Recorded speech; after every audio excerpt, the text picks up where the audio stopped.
Hello everyone, this is my video blog for May 2020, and what a crazy last few months it has been.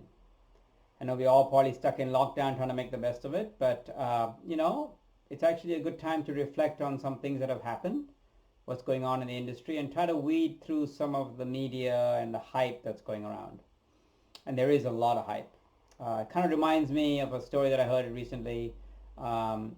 Albert Einstein was, I guess, teaching at Yale University, or no, I think it was Princeton University in the US, and he had just given an exam to his graduate students, a physics exam. And after he finished giving the exam to the students, as he walked out of the building, one of the students came up to him and said, "Sir, do you realize that you had given us the exact same questions in last year's physics exam?" And Einstein supposedly looked at the student and said, "Yes, but now the answers have changed." And that's a good apt metaphor for kind of what's going on in the industry right now. The questions may be the same, but the answers are different. We can no longer do things the way we've always kind of done them. I think the best example of this is looking at the volatility. What we have seen is this absolute crazy volatility in prices, in energy prices, and the media has been kind of getting very excited about this. But if you look carefully, it's actually a volatility in oil price. And if you look carefully, it's actually volatility of US oil price, a lot more volatile than, let's say, a Brent oil price. But either way, it's a volatility in oil price. The volatility in natural gas prices really has not been as dramatic, and if it has, it's been for a smaller segment of the market. Let me explain, because I'm sure that's going to get everybody very excited. When we read about LNG prices, like we all do, and we read the media and say, well, LNG price delivered to Japan was $2.50. And at one point, that price number was equal to the wellhead in the US, maybe even lower, equal to or lower than the price in Asia, in Europe. Completely crazy, because we always expect liquefied gas to cost a lot more than wellhead price, which is the gas coming out of the ground before processing, and it should be a lot more after, it should be worth a lot more after you've processed it and shipped it to the market, as opposed to where you just pull it out of the ground. But irrespective of that, when we see that price listed in the media as the LNG price in Japan, they're actually quoting what they call the JKM price. What is the JKM price? The JKM price is one of the markers that are out there that represents what the price of spot LNG might be. And spot LNG tends to be a cargo by cargo, or a couple of cargoes being sold on the open market. Now, remember, only 30% maximum of the world's LNG trade is spot. 70% is still long-term. Long-term sold by typically oil-linked prices, but also a certain percentage sold by US gas price, etc., in different indices. Unfortunately, for that 70%, we really do not know each individual cargo what that price is. It's never really known. You can argue that JKM's price, the spot price, is of an individual cargo. That cargo that went from Australia to Japan was sold at a price of $2.50. Great. But we also know that that same month, 50 other ships showed up in Japan.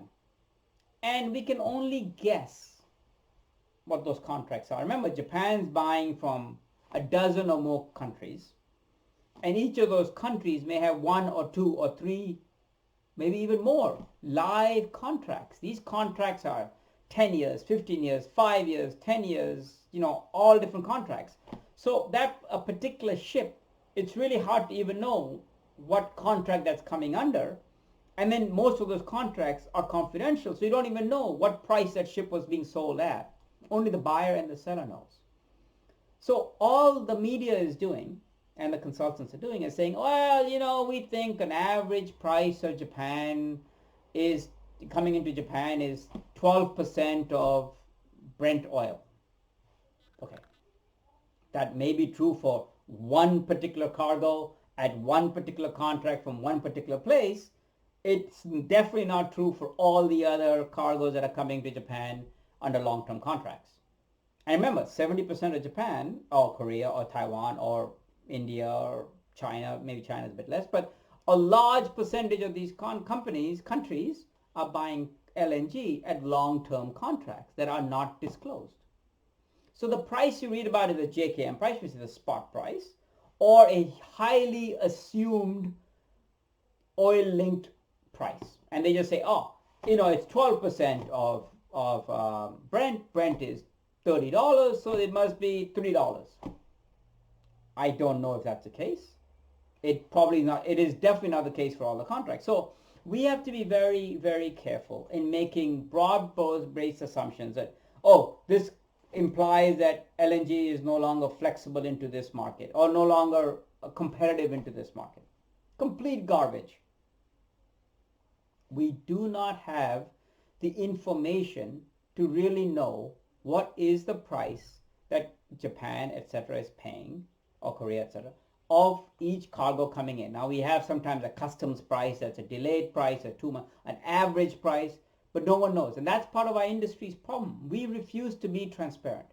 If we were transparent and we knew the price of each cargo going into Japan from this particular ship or whatever the case might be, then we can make assumptions saying, hey, this is the average price, a weighted average price going to Japan. We can do that for oil because oil is a more of a transparently traded commodity. So we cannot make the same assumptions. But what this has taught me, and hopefully taught a lot of you guys, is the ludicrousness or the lunacy of linking gas price with oil price. Now, I've been saying that for 20 years. All my books, I talk about the fact that oil and gas should not be linked. Well, what we have seen in the last 2 months is definitely the case. In the last 2 months, we have seen Brent go from plus 25, 30, maybe to 20, and then back up to 30 in the space of a few weeks. So we have seen volatility of 50%, 30% down, 40% up.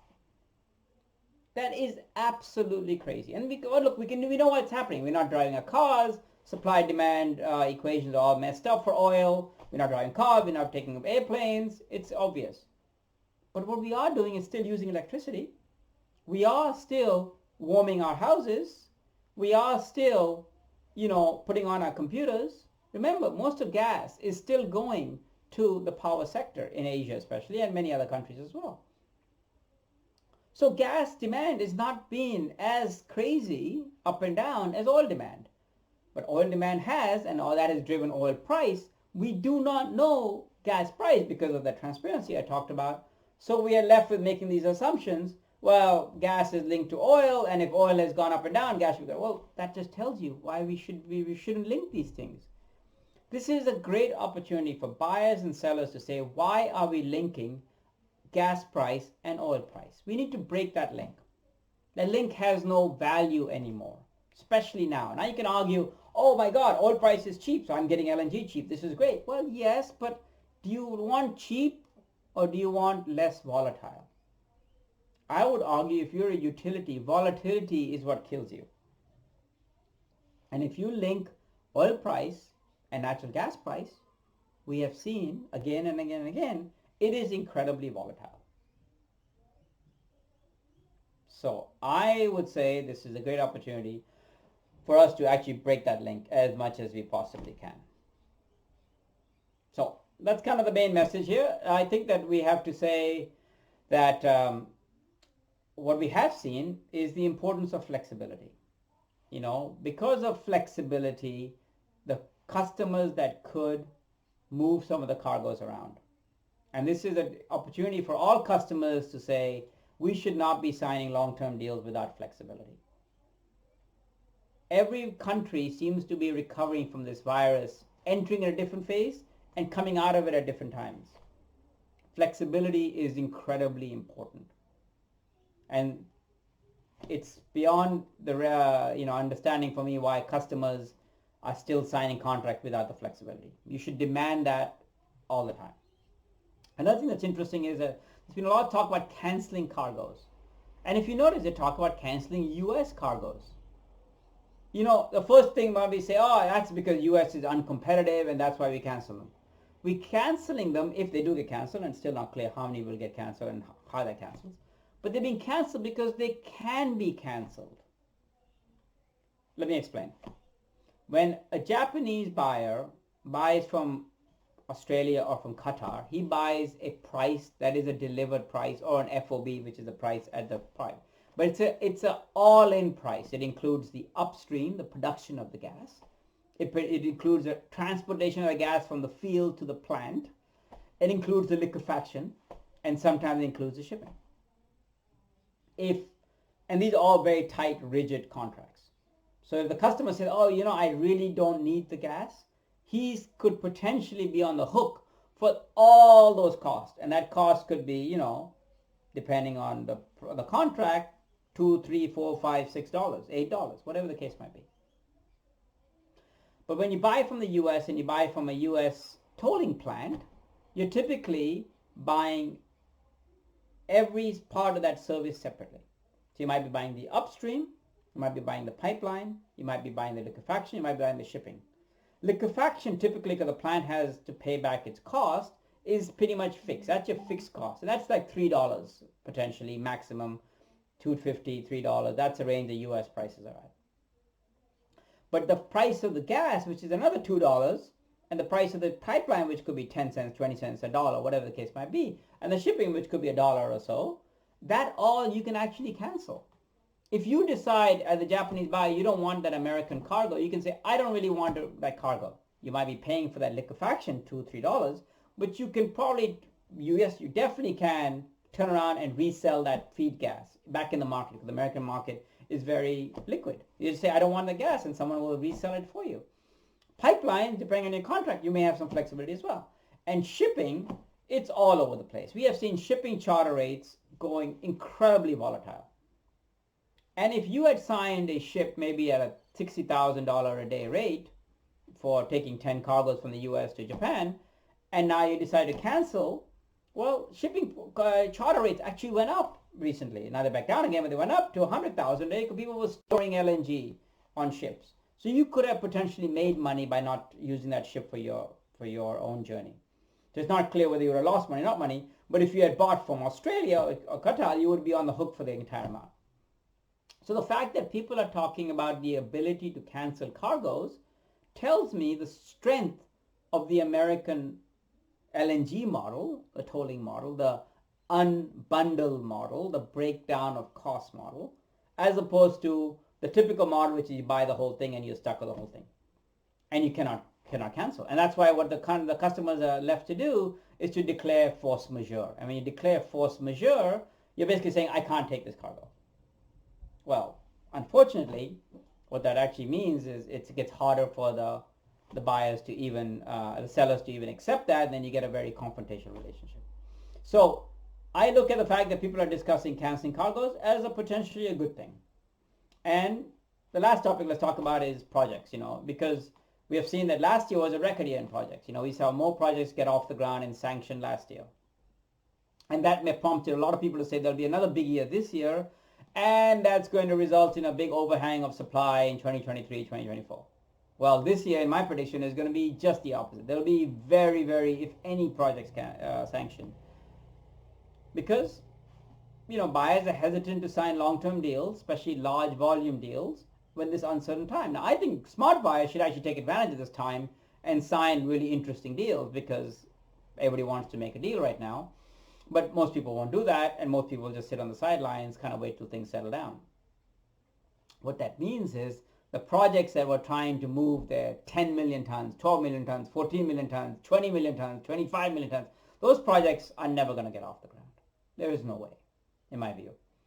They just don't have the market. There's no customers looking for that much volume at any one time, and they want to diversify. What we have seen the last 6 months, a year, is that diversification is really the strength. So projects that are still trying to be very, very big are not going to get anywhere. They're not going to be able to get to sanction. Not this year, for sure. Maybe even next year it'll be very difficult. For projects like Texas LNG, of course, I've got to put a plug in. They're small. We have 4 million tons looking for customers of 1 million tons or so, plus minus a piece. We still have a great chance of getting ahead because we represent a little bit of diversification, and we're keeping our costs incredibly low. It's all about keeping your costs competitive as you go into a commodity environment. It's going to be an interesting next few months, but I think the last few months have taught us, A, the value of flexibility. B, the value of transparency. If we had more transparency on the prices, we'll know really what's going on, as opposed to broad brush assumptions of prices based on oil links. C, it's taught us that we really should be delinking oil and gas because it's not good for anyone to have these things. And lastly, it tells us that we're not going to expect a lot of projects to get sanctioned this year. Good. Look forward to your comments. Thank you so much. Bye-bye.